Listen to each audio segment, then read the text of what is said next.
Hey, welcome everyone from the Rhode Island shore here in Point Judith, Rhode Island, sitting by the sea. It's actually fun because it's near a little town called Galilee Fishing Port, which I've probably said about 20 times. All right, we're on lesson 3 of The Way of the Heart. Just reminding everyone that one of the study suggestions for studying the Way of the Heart is to take a few moments, bring attention to your breathing. Now let's just do that for 1 minute.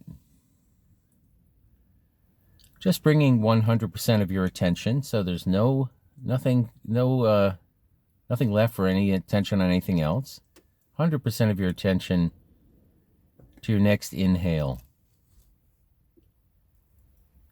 Just hearing, feeling the breath enter the body through the nose, the mouth. And then on the exhale, just gently releasing. Keeping the full attention on the breath just for 2 or 3 breaths.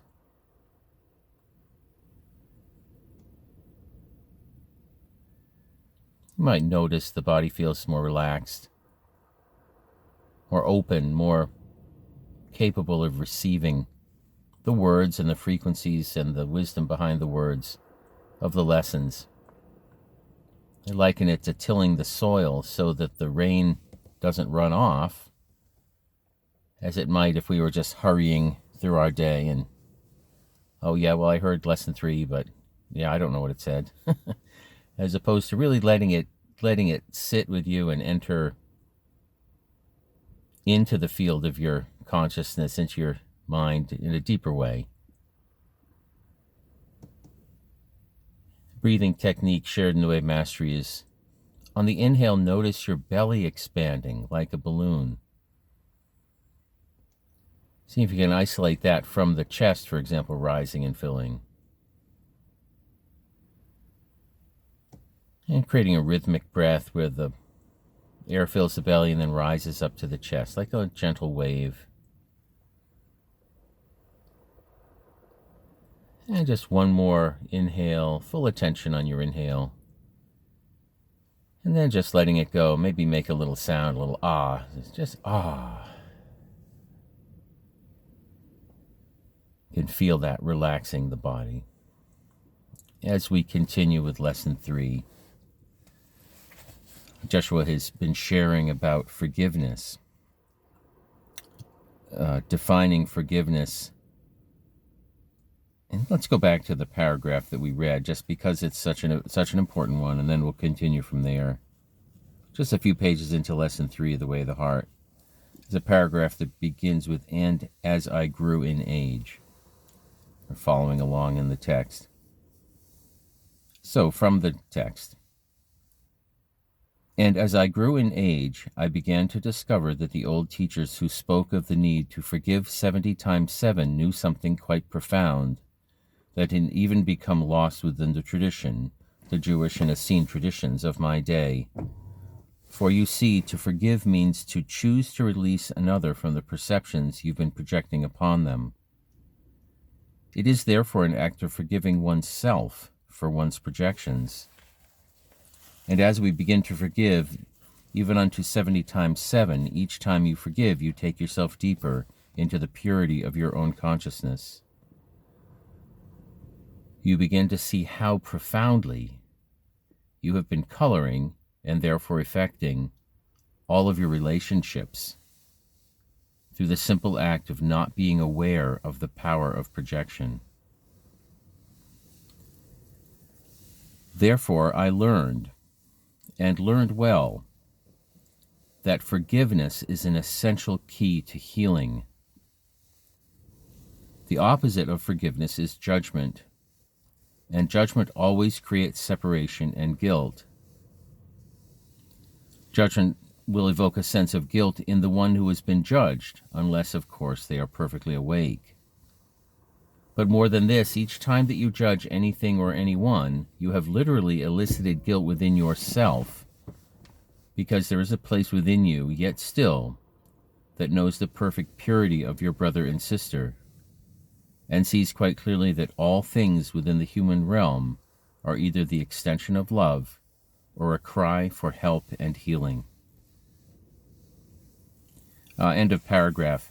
I'm just going to go quite slowly here with these paragraphs because they're really, as I look at these are the fundamental building blocks of the entire pathway. Forgiveness and judgment. There's a beautiful thing. Someone says you're either forgiving or you're forgetting. In forgiveness, you're in favor of giving, and in giving, you remember who you are. In judgment, you are forgetting who you are, and it elicits guilt in yourself because you know the purity of your brother and sister. We'll get into judgment a whole lot more later, sort of what exactly defines judgment versus discernment, for example.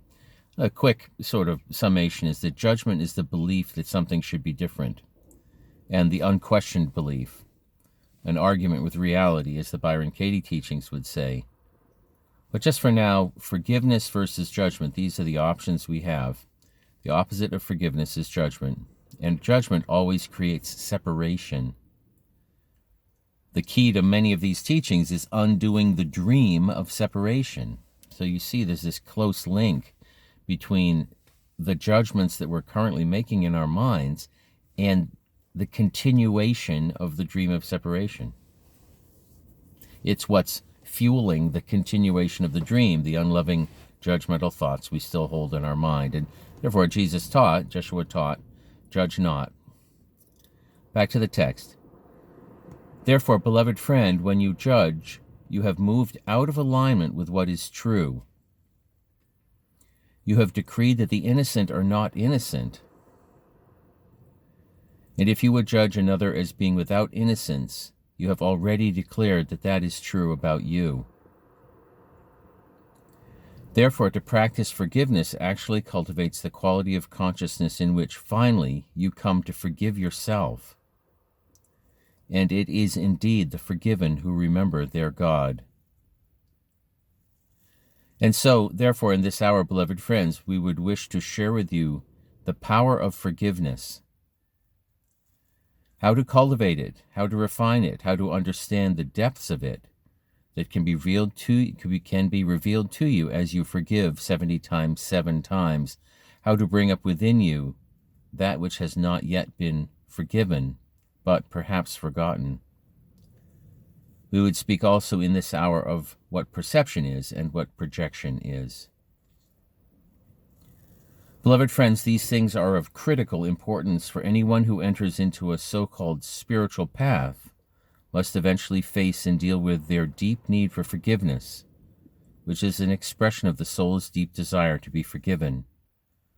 For there is no one who walks this plane who has not been touched by the poison of judgment.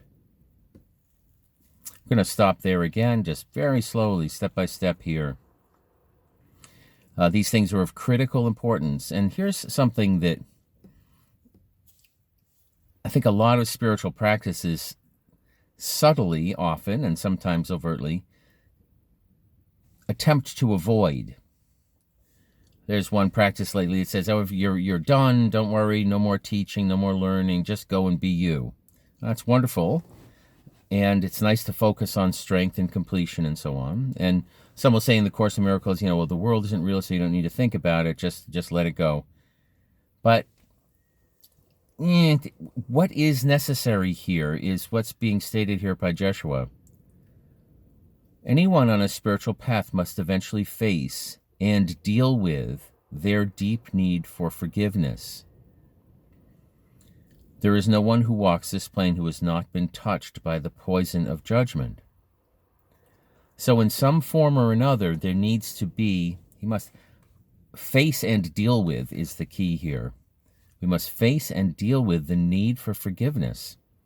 That's what is maintaining the dream of separation. Judgment is maintaining it, the poison of judgment. And so the mind needs healing. Purification is required. Next paragraph. Beloved friends, as we speak of these things, though, let not seriousness enter the mind. For in truth, all we are really doing is describing for you what you need to do and can do in order to release the burden of illusion that seems to cause you to feel a heaviness upon your countenance, a sense of a lack of safety in the world. You could think of it as taking your rheostat and turning it up a bit by enlightening you, taking your burden of guilt and judgment from you. Therefore, in truth, understand well, forgiveness is essential, and what has not been forgiven others has not been forgiven you. Not by a God that sits outside of you, for the Father never judges. What you have not forgiven in another or in the world is but a reflection of what you carry within as a burden of what you cannot forgive of yourself. Wow, okay, end of paragraph. That's a biggie. What you have not forgiven in another is only a reflection of what you have not been able to forgive yourself.